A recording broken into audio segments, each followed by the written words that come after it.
Can I dream for a minute, yo? Can I dream? Can I dream for a minute, yo? Can I dream? Can I dream for a minute? Can I wait that G4? Feed off the semen, receive with that red carpet treatment. Raw fish, caviar and crackers at the Ritz. Can I dream for a minute, shit? How about a meal worth of chips? I think it's like. Welcome everyone to the Urban Wrestling Network. You are here with the Major League Podcast. Well, 2/4 of the Major League Podcast. Our two co-hosts are MIA right now, and we'll leave it at that. But folks, hosting it with me is the good old OG himself, Evil Once, with Evil Orbit somewhere over there. Yeah, and I'm BV. He went to bed. So let's talk about Battle Riot 3. And this whole show was amazing. And the fact we got to see it on YouTube, knowing that it was on Vice TV and beIN Sports, really shows how much MLW loves their fans. And also, speaking about the fans, that crowd was extremely live during the whole show. Plenty of surprises, a spectacular debuts from the draft. We even had a draft pick come out during the show, so a lot to run down. I know you were there. And before we even go any further, how was the atmosphere during Battle Riot? Dude, from the beginning that we got there and it started, we got there we walked in at 7:30. As soon as we walked in and got a chairs, they already had one match, and that thing went all the way down to almost 11:30. And the crowd never died. The crowd was always, waiting for that Battle Riot, and the Battle Riot started around 10:30ish. That's when the Battle Riot started, and the crowd, if it was dead, it came back alive again. So it was amazing. And also, I want to give a shout out to MLW and Kurt Bauer and the production company for making me a star again. I think I was shown like over 40 times on the show on Saturday night. So if you didn't know, I'm the Puerto Rican guy that's at the entrance with a Puerto Rican hat, Puerto Rican shirt, Urban Wrestling Network in Puerto Rican colors, everything Puerto Rico. So if you don't know, that was me there.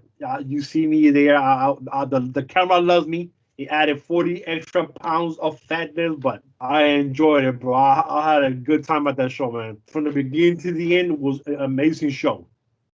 And speaking about amazing, we had the official debut of El Jefe, Cesar Duran. I'm going to chop it up anyway. I don't care. Yes, and when he came out, he teased a Lucha Temple in Philadelphia. I don't think we're actually going to get that, but really cool that we had that come out. He also revealed that he was the official MLW matchmaker now, and he also promotes MLW as well as being the head of Aztec Underground. So that was groundbreaking in itself.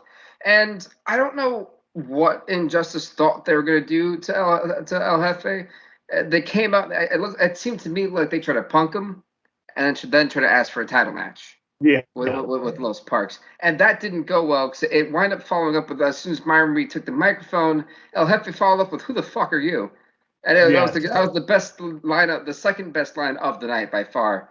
And then as soon as Injustice was done talking, then the draft thing comes out, 3, 2, 1. Which surprised me. I said, "What the hell's going on?" I was surprised. It caught everybody off guard. And it was a great surprises to your enjoyment, especially two guys from Championship Wrestling of Hollywood. Rivera and Slice Boogie came out. We've actually talked about Slice Boogie a couple times as he's been around on the National Wrestling Alliance. Obviously now with MLW, they come out alongside the dog guys. I don't remember his name, and Conan. Julius. Whatever his name is, I don't care enough. He didn't do anything relevant. Anyway. He's more of a spokesperson, so that's his role. So fair. So then Conan comes out, and as we know, El Jefe and Conan have history from the Lucha Underground days, and especially when it comes to being a hand and Lucha Libre, those two men are at the top of the game in terms of finding talent. And well, when Conan got in his face, he called Conan a dinosaur. And the only thing that was missing from that, and if he would have said Renta Center Thugs, I would have laughed really hard. But no, overall, it was great. And then the one thing we can expect from Cesar Duran is going to be championship matches, potentially all the gold, potentially going to Aztec Underground at some point, and violence. The number one thing, violence. And we got that literally in the first 5 minutes. There was a brawl that ensued between the new LAX and Injustice. Now, take it away. What were your thoughts on everything I just kind of said in general? Dude, you narrowed it down, but being there and watching it, the sun coming, the poo poo poo, and everybody saw the edit. I said, the whole place exploded. I exploded. If you can see, I exploded. You know, we had Rivera before here on the Urban Wrestling Network. We did an interview with him. So if you want to go Urban Wrestling Network, you can see here the interview with Rivera. You know that he's from Championship Wrestling from Hollywood. And then during the pandemic, AEW made him a star. You already know Sly Boogie from Championship Wrestling in Hollywood. And also now from N.W.A. Both of them are there. Then you got Julius, who used to be back in the days with Ring of Honor. It was him. Two other tag teams with Jack Evans. They were called the Vulture Squad back in those days. Like I want to say, like 10 years ago. But you know, the place was electric. The feud between Injustice and LAX is gonna blow up. They had a match later that night, so that match will probably hopefully show up in the next couple of episodes. That match was awesome too. So I mean, to have LAX back, to have Injustice coming out, to having Cesar Duran being there, the place ate him up, and you could see his passion for it. I mean, he was very engaged in what he was saying and towing to the crowd. I mean, it was an amazing segment, and I can't wait to those matches come out in the future, man. It was awesome. And the production was how they did that was good because that was like in the middle of the night, and then the battle royal was the last thing. So I like how they kind of put stuff around and kind of magnet together, and you can even tell the difference where everything is at because they did a perfect job of production. Alrighty. And then after that, we had EJ and Duca backstage getting his number. There you go. Dude, that was one big dude. I didn't know he was that big to a someone person. That dude is big. Like, I mean, tall 6'8". and just big. Yeah, dude. That. I mean, I was shocked. I was surprised how big he is. Absolutely. And well, EJ and Duca, he got a good number as he tried to say, and then he was cut off by the Contra Unit by the Contra Unit. Yeah, the commercial. And, yeah, and I wouldn't call it a commercial. I would call it more of a threat. Yeah, or a PSA. There you go. Service announcement by Contra. And they basically said that they were going to hijack the Battle Riot, which they did to a certain extent, and the Black Flag was going to reign supreme. Interesting. And then after that, we had the tease of and I want to get your thoughts on this too, of MLW Fusion Alpha, the miniseries. What are your thoughts on that? I mean, it was a very cryptic teaser that teased that, I don't know much about that because when they say that, and like I'm kind of reading up on it now, they say it's a miniseries, like a 4-part miniseries, but I don't know if it's about like the history of MLW coming up from the beginning to the end, how it is now, or maybe like a weekly thing, but I'm definitely interested. It's supposed to come out in August, so we'll see what happens. And I know that they still trying to fuse the YouTube stuff into whatever he's going to do now, because I guess the question came up again on Twitter yesterday. He says that he can't talk about it. It's a surprise coming up, but I guess they're trying to get all the YouTube stuff out of YouTube and put it somewhere now. So I we'll see what happens. Yeah, I looked at it this. What if this is like because then it's also showed Azteca Underground and that like a deal with the devil, and then it's who do you trust or after that. So when they mention that, are we looking at maybe this miniseries is more for Azteca Underground and then establishing it to then maybe have it show? Are we looking at, as you said, the history of MLW Fusion since it's rebranded and basically been back into the public? Remember, this show came out originally 2016. I think it's the last show was 2004. Before that, 2003, 2004. That's when it originated. Lasted for like 2 years, and I guess it was Kurt Bauer and a bunch of other guys, and then other people backed out, and then you just kind of went on a 15-year hiatus before Kurt Bauer, I guess, got everything back to just him, and then brought it back to how it is now. I mean, and for being how short it's been now, it's been growing by bounds and leaps over anybody. I mean, other than AEW, of course. I mean, because the pockets are deeper there. But I mean, he's been doing one hell of a job, building the brand. I'm surprised that they haven't come out with like an actual MLW app where you could just go right to the app and they'll have all those YouTube shows in their app. Something like Impact Plus, but hopefully being better than that. Yeah, I absolutely agree. Impact Plus actually sucks, as we know. It's just trash. So, sorry. Well, to segue, then we had Tom Lawler backstage trying to get his number. He gave Kevin Ku a great one, gave himself a horrible one, and it's funny, this is Tom Lawler's second ever battle ride he's going into, and I'll explain why it was a bad number in a little bit, actually. And then comes EJ Nduka, who basically was trying to rub it in the face of Team Filthy. And Tom Lawler goes, what are you the judge of? Yeah. I'm literally Tom Lawler. There's law in my name. You don't see me running around saying I'm some type of law guy. So what does it mean? What does it stand for? And and Duke did a decent job with the comeback, basically trying to threaten him. And then Tom Lawler was like, I'll save it for later. Smart man as Tom Lawler is. All Duke is missing from his whole outfit is an eye patch. And then he'll look just like Sagat from Street Fighter. I've never played Street Fighter. I'm talking about. Huh? I've never talking about. I don't play Street Fighter. You never play Street Fighter? No, I haven't. No. Oh my god! I'm not really into the fighting games. Like I'm not like into that genre. Well, if you go into Google, just Google Sagat, Sagat from Street Fighter, and you'll see him. He looks just like EJ. All he's missing is an eye patch. He'll be the same, bro. Just look him up when you get a chance. You'll laugh. Huh? Okay, and then segueing from that, MLW's got its micro brawlers. So my question to you is, will you be getting a Hammerstein micro brawler? I thought about it, but I'm a grown-ass man, 48 years old. I cannot be sleeping with another guy micro brawler. Now, when they come out with the women's division and they come out with females micro brawlers, I'll definitely give me a micro brawler. But I was like 50-50 fighting with my own self in my head. Damn, I really want to get a Hammerstein one, but I'm like, dude, I'm a grown ass man. I'm 48 years old. I can be having no man. It'll sit in like the corner over there. I know that, but still, though, I'm sorry, man. We're from the streets. I'm sorry, bro. I can't do it, man. I can't. Fair enough.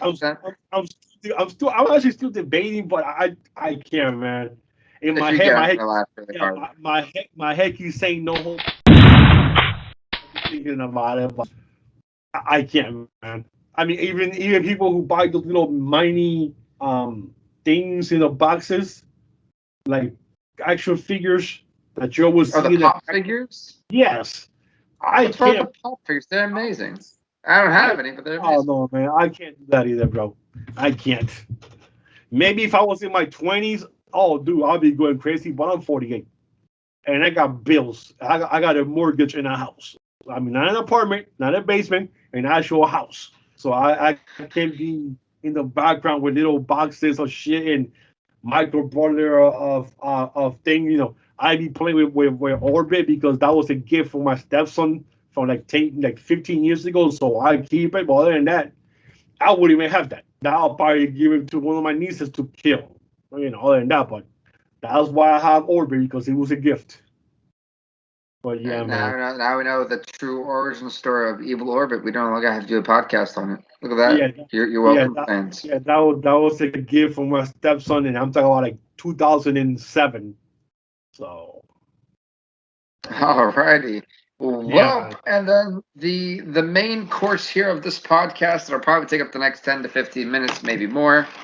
The Battle Riot 3. Now, before I begin and break down the Battle Riot itself, I'm going to talk about all 40 competitors and give you my honest review on all of them, and then I'll segue into you, and then we can get into basically just talking about the show, and I'll run down that, and we'll end it off with you. Hey, all I know is the right person won. That's all I know. Yeah, definitely, absolutely agree. So we kicked it off with Dave Richards, who I didn't know what to expect. I hadn't seen Dave Richards wrestle in forever. I thought he had a great showing. I'll leave it at that because there's gonna be a couple things I want to break down from his performance later on. Tom Law comes in at number 2. He gets eliminated twice, by the way. I'll explain that later on. TJP also came at number 3. Whatever performance, truthfully, he was more comical in this. TJP, he got booed, man. Like every time that dude came out that night, like I don't know why. I don't know if that's his gimmick, is being arrogant. But the dude can wrestle. But he just came out with this arrogant look, and this dude was getting booed all night. Yeah, Which he's it a was heel. amazing, yeah. But yeah, I mean, and the dude can wrestle his ass off. It's one thing to see him on TV, but when you actually see him live wrestle, he's like poetry, man. Just knows where everything's supposed to go. Just does everything, clean. So I was very surprised by him, to be honest with you. At number 4 came out Lee Moriarty, who I thought had a phenomenal showing in this. Yeah, Well done for him. yeah, your boy Lee. I would say my boy. I didn't say all that now. With the tiger mask and the tiger style. I don't think I've ever said that was my guy. That's your boy. Well, No, that's your no, no, boy. no, no. My boy comes out later on. Ah. Not him, but my boy. Like Kid Osborne was number 5. Number 6 was King Mo, who whatever.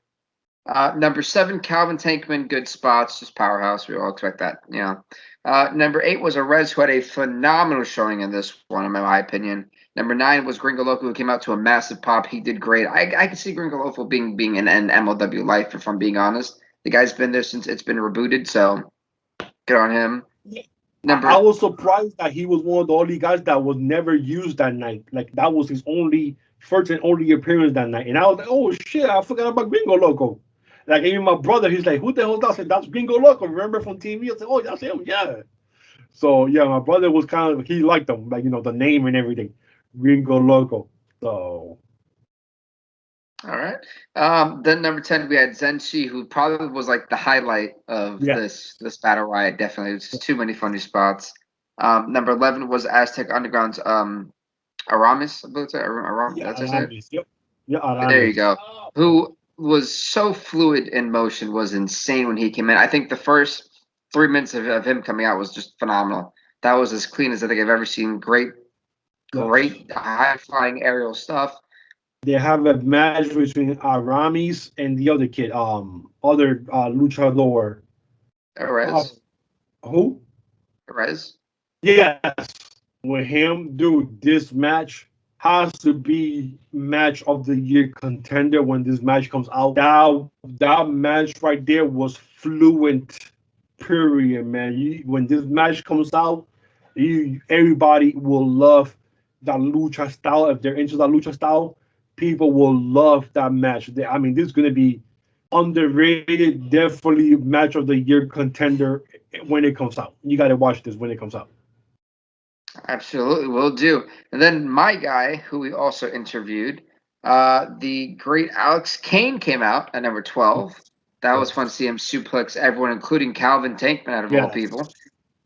Then at number 13 was the reigning defending MLW middleweight champion Myron Reed.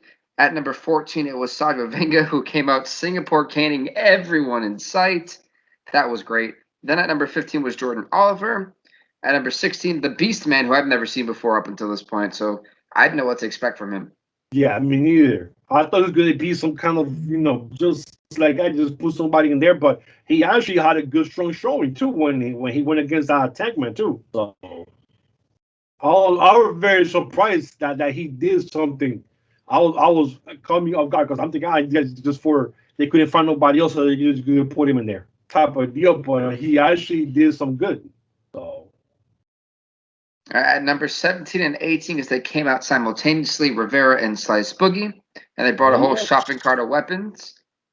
At number 19 was making his return. Last time he actually wrestled in MLW was 2004, was Matt Cross, which you could easily see him going back to Aztec Underground. That number 20 was Buku Dao, which I honestly didn't even see him get eliminated. I don't know what happened to him. Yeah, he's so short you couldn't even tell what the hell he was doing. He probably was hiding behind somebody. Probably, honestly. Never saw him. At number 21 was Marshall Von Erich.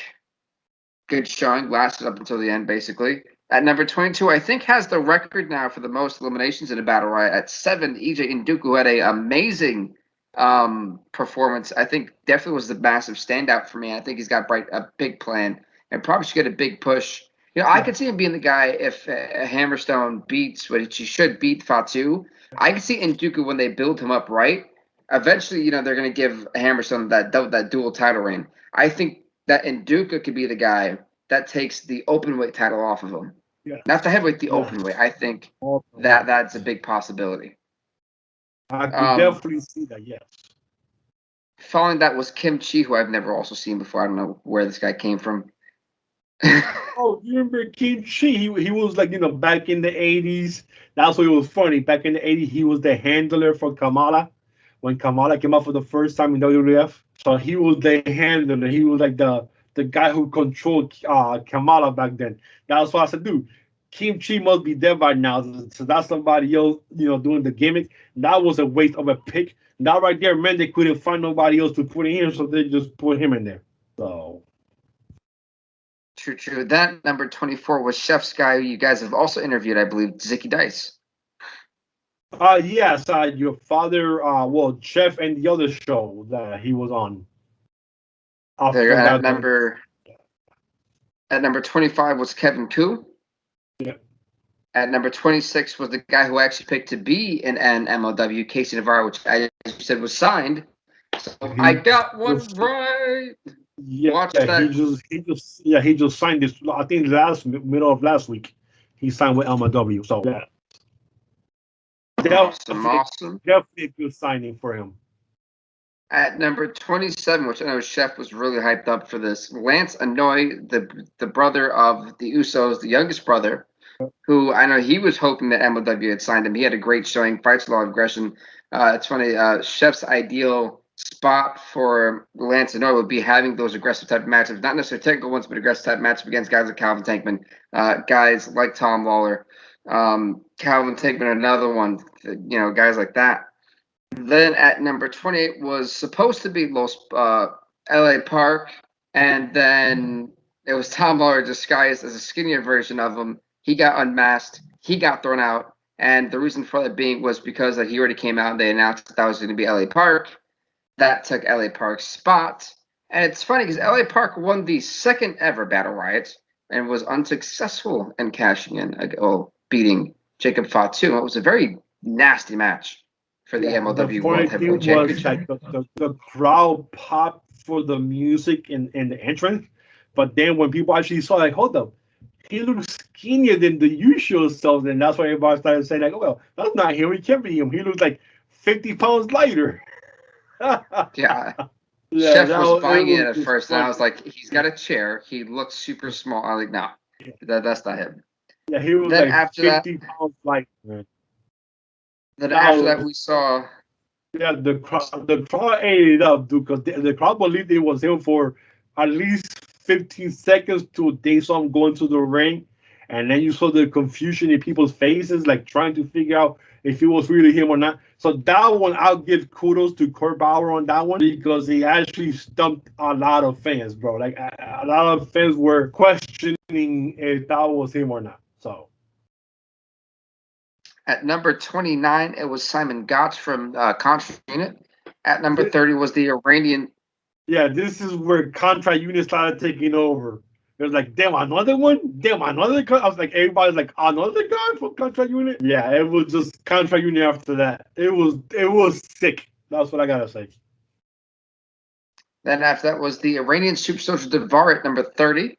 Number 31 was the Blue Meanie. I'm pretty sure he was there because he's part of MLW's radio network, so that's probably why he was there just to fill in a spot. ECW Arena, being the home of ECW for such a long time. That makes sense. So. At number 32 was a guy you guys also interviewed in Ikuro Kwon. Yep. Contra Unit. Contra Unit again. At number 33 was Ross Von Erich. At number 30. At number 34 was the leader of the Contra unit, Josef Samael. Yep, another Can one. you say it right for once? Samael. Right? That's good enough for me. Yeah, there you go. You got it. Samael. Yes. There we go. He's finally got it right, Josef. He finally got it right. And then at number 35 was Alexander Hammerstone, your man, the guy you mark out for. Speaking about that, as he left the ring, left the ring, he looked at you and didn't even give you the respect. Give everyone else but you the respect. I was like, well, how does that feel? Knowing that the Slice Boogie gave you some respect, not even Hammerstone could. You know, as you could tell, you know, he was tired. You know, he's sweating. I'm pretty sure all the sweat was messing up with his vision when he looked at me my way. So he couldn't really focus on, oh, that's one of my biggest fans on Twitter. So, you know, I understand. You know, I understand. It was a long night for him. So next time, I'll get him next time. I'll get him next time. Time after that, yeah, I bet. Anyway, moving forward, which was where I talked about how Contra hijacked the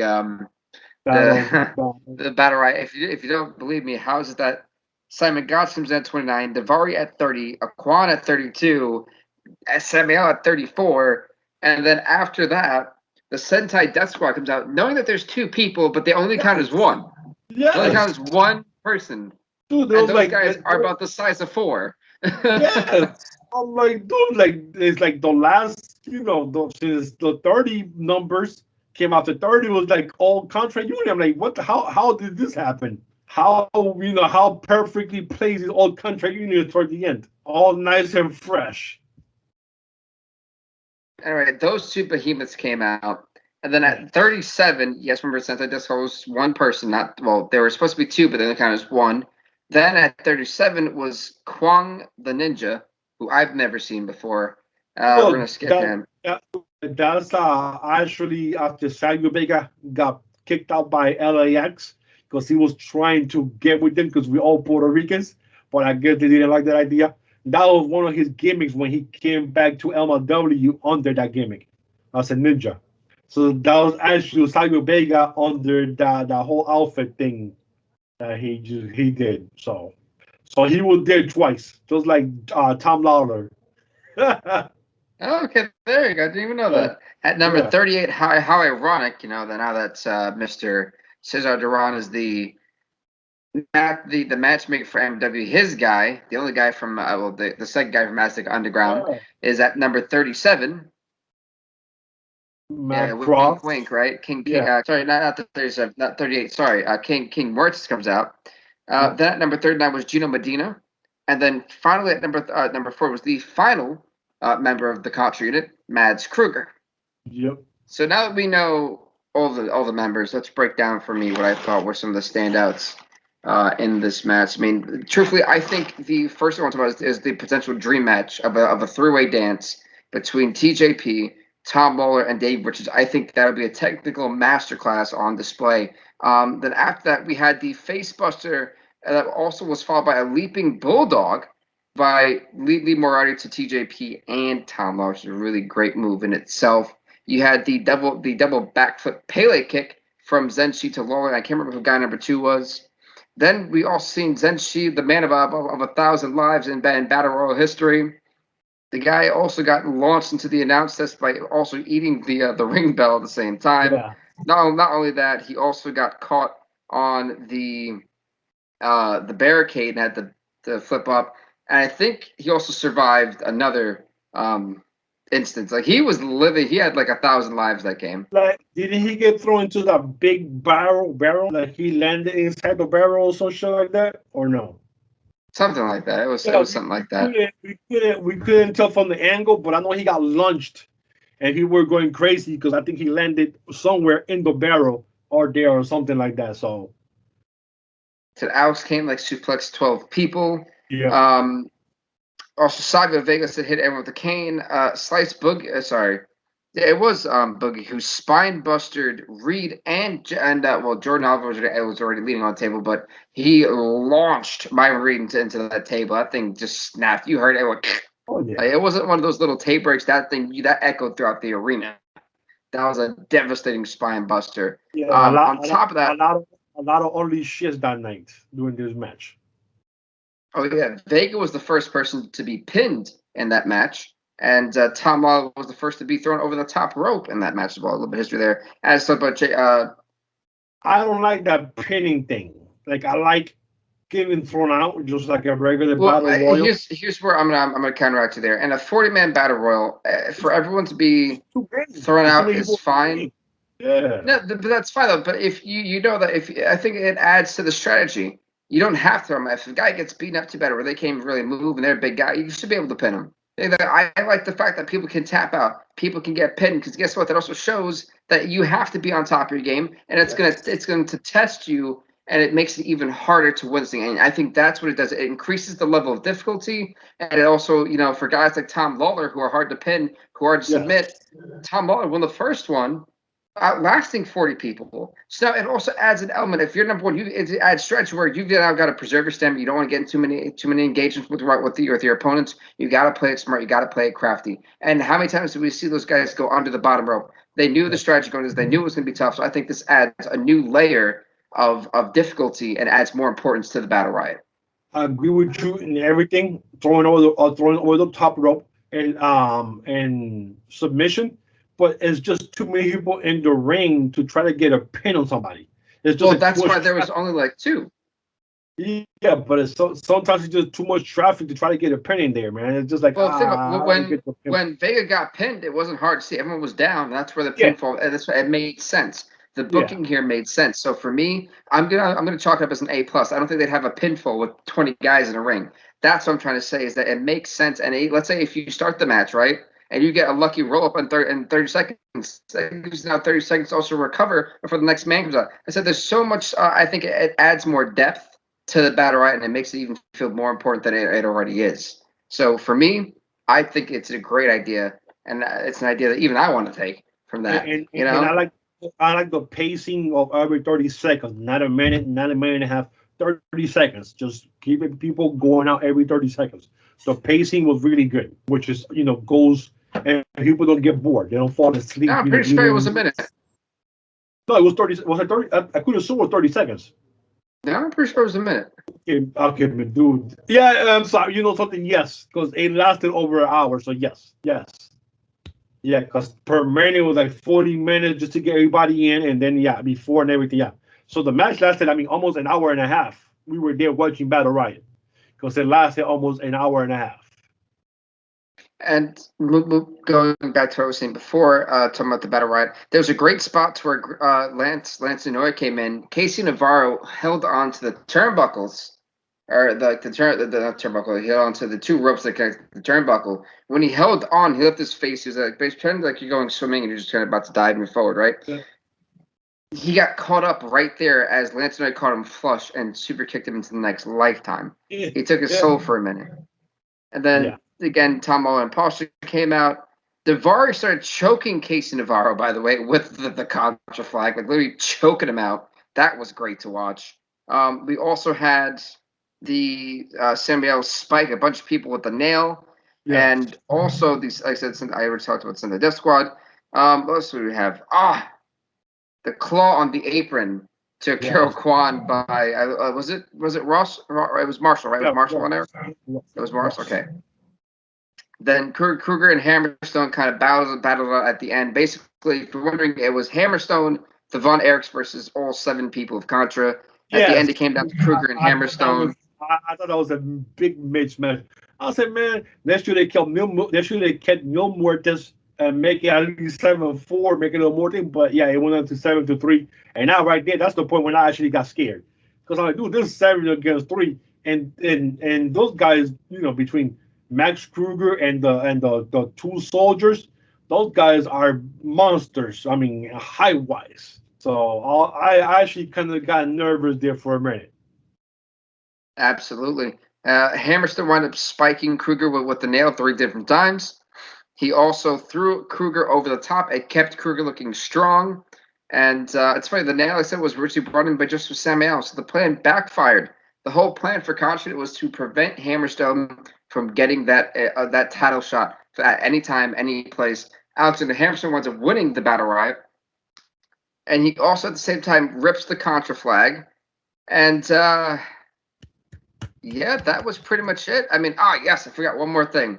And they are immediately teased the dream match you've all wanted. They immediately teased the belt versus belt. Hammerstein, who's been the openweight champion, for over 2 years. Jacob Fatu, who's been the unstoppable world heavyweight champion for over 2 years. Someone's gonna lose. It's gonna go down eventually. We don't know when, but we know it's gonna happen. The dream match will happen. Hammerstone versus Fatu, the good versus the bad, the Contra unit versus the Hammer. It's gonna be great to watch the Samoan Wolf and Hammer go at it.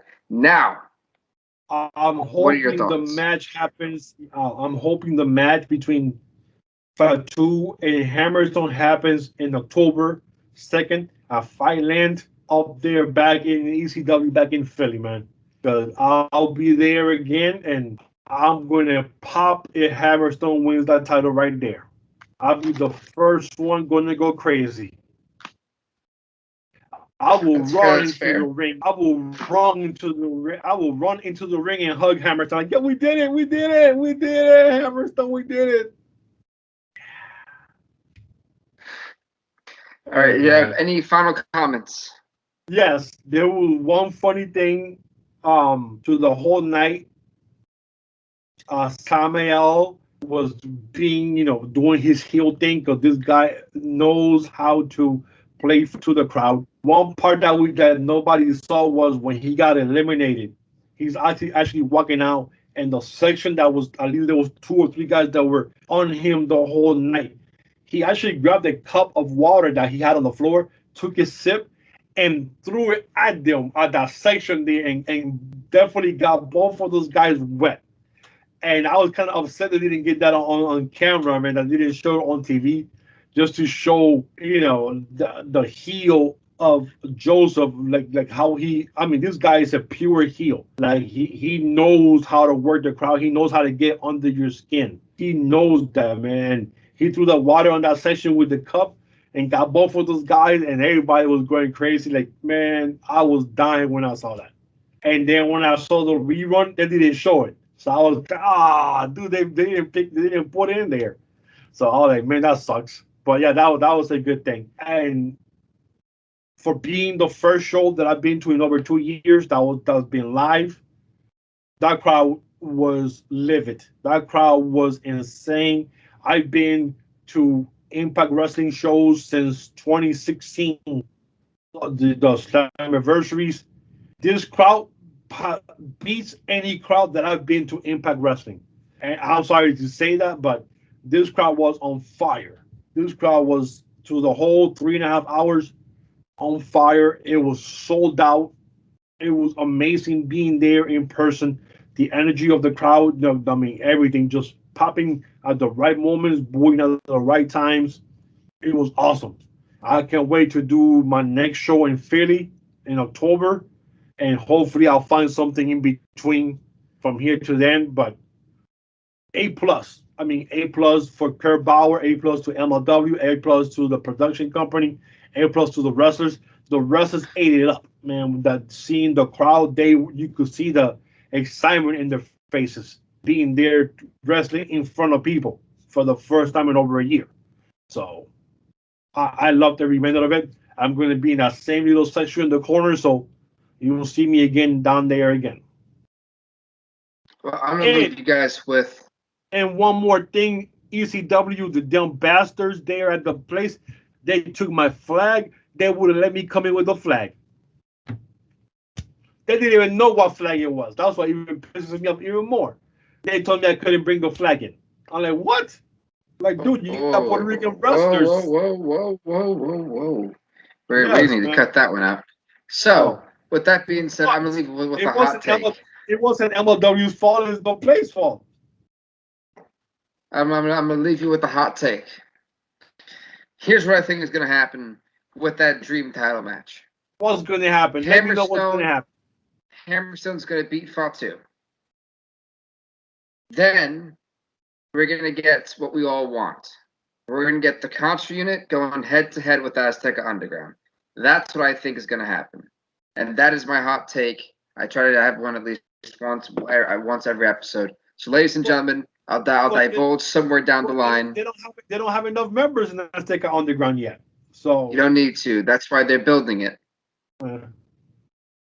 They have enough time between now and October if they want to pull the trigger that quickly. I said at Kings of Coliseum, we'll see Azteca Underground and Finn full forward. I stand by what I said. I can be wrong, but if I'm right, I called it. Now, aren't they going to Dallas next month in August? Or that's September? I believe so. Either one. I don't know if it's August or September. They're going to do the shows down in Dallas. So, but I'm hoping for Thailand that we get the one-on-one match between Fatu and Hammerstone. So, fair. Alrighty, folks, you've heard it here. Thank you guys for listening. We hit the 40-minute mark. Ladies and gentlemen, for Evil Once, for BVTV, and for the rest of the Urban Wrestling Network crew, thank you guys so much for being with us on this road. We look to keep going on. The road to 1,000 subscribers continues. We'll see you next time, everybody. As always, get the Urban Pro Wrestling merch at our website at www.urbanprowrestling.com. We have a Twitter, Urban Wrestling Network. Go watch it. Go follow it. Subscribe to us on YouTube, Urban Wrestling Network. And I'm missing anything. Yes, Facebook page, Urban Wrestling Network, Facebook page. Get that. And Instagram is Urban Wrestling Network. So, thank you guys so much for watching. And as always, everybody, stay off the hook.